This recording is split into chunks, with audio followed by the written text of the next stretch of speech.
Assalamualaikum warahmatullahi wabarakatuh. Kepada kiai, ustadz-ustadz yang telah menerangkan keadaan mati saya, siapa yang akan memandikan saya, siapa yang akan mengubur saya, biarkanlah keluarga saya yang nanti akan mengurusnya.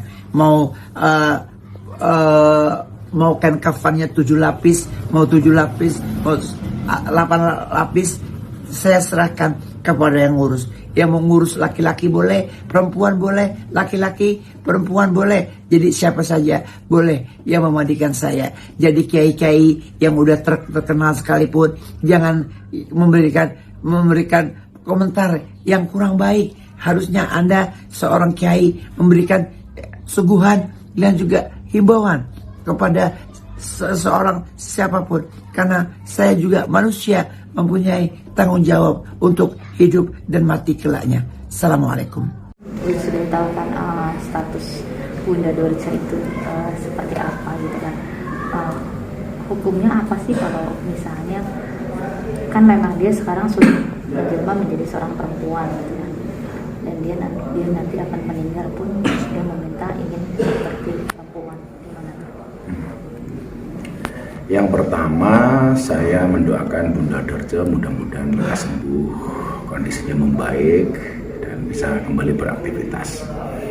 Kemudian memang saya dengar ada beberapa wasiat ya kayaknya dari beliau itu.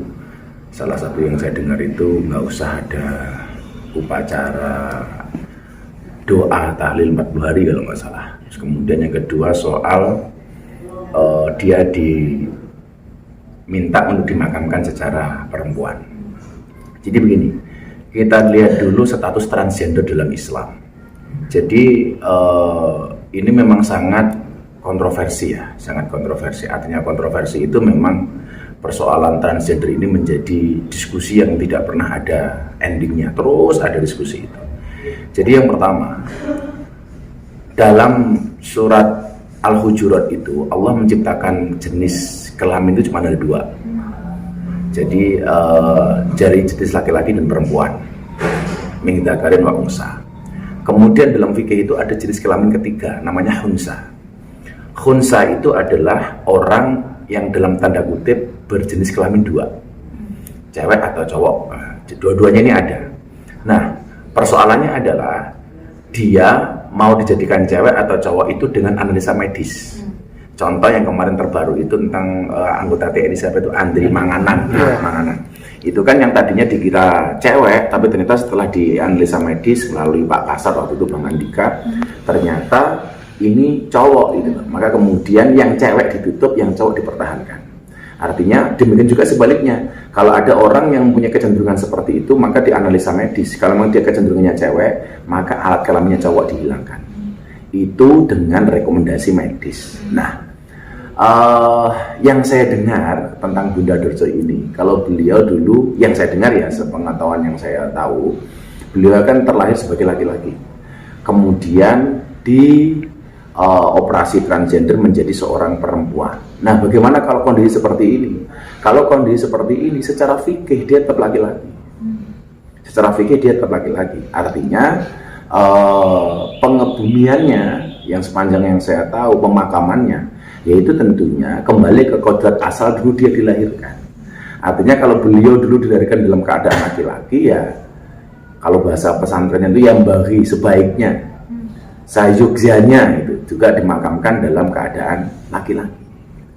Jadi ada perbedaan yang cukup signifikan umpamanya antara laki-laki dan perempuan soal kain kafan. Perempuan jauh lebih banyak. Kemudian soal sholat jenazah, niatnya dan lain sebagainya. Ini kan tentunya berbeda. Ini berbeda. Jadi kalau saya kecenderungannya siapapun yang lahir sesuai dengan jenis kelaminnya, ya itulah cara dia dimakamkan. Berarti tidak diperbolehkan ya? Ya secara fikih saya pikir tetap kembali kepada kodratnya. Kodratnya dia laki-laki, ya dimakamkan laki-laki. Laki-laki. Mungkin orang bilang kan dimakamkannya sama ya. Beda om. Dari jumlah kain kafannya aja laki-laki dan perempuan kan beda. Nah, berapa lapisnya kan beda. Terus kemudian soal niat sholatnya. Sholat niat jenazah perempuan dan laki-laki kan juga beda. doa berdoanya umpamanya. Kalau laki-laki menggunakan domirhu Allahumma firlahu, kalau cewek menggunakan kalimat ha Allahumma firlaha. Ya kalau benco masuk ha. nah itu. Jadi kalau saya menyarankan ya sesuai dengan kodratnya lah. Beliau dulu terlahir sebagai laki-laki, ya meninggalnya ya secara laki-laki ya. Lahir jantan, yang meninggalnya jantan lah kira-kira begitu. Artinya dia udah sebelum meninggal wasiat Gus ingin dimandikan juga secara perempuan. Secara perempuan artinya dia berarti dia menghendaki yang memandikannya adalah perempuan kan kira-kira begitu. Jadi kan apa ya? Bagaimana berbicara soal wasiat? Wasiat itu harus dilaksanakan ketika wasiat itu ada kebaikan di dalamnya. Tidak ada kemaksiatan, apalagi melanggar syariat. Tapi kalau wasiat itu sendiri melanggar syariat, melanggar perintah agama, ya tentunya wasiat itu tidak harus dilakukan. Contoh wasiatnya bagus-bagus, mau menjadi orang tua kepada anak-anaknya, tolong pembagian waris yang saya tinggalkan dibagi dengan sebaik-baiknya, entah dengan menggunakan hukum Islam maupun dengan hukum adat istiadat, dibagi rata. Ya sudah, itu kan ada kebaikan di dalamnya.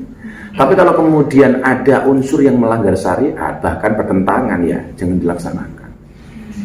Kalau saya sendiri mamanya ya tetap mendoakan. Wong kita juga belum tahu kok, saya sama Bunda Dorso matinya duluan, saya juga tidak tahu kan, namanya nyawa kan itu. Tapi kalau seandainya ada kawan yang berpulang ya tetap kita doakan. Nah kalau saya mendoakannya, setahu saya kelahirannya seperti itu ya saya doakan seperti dia lahir.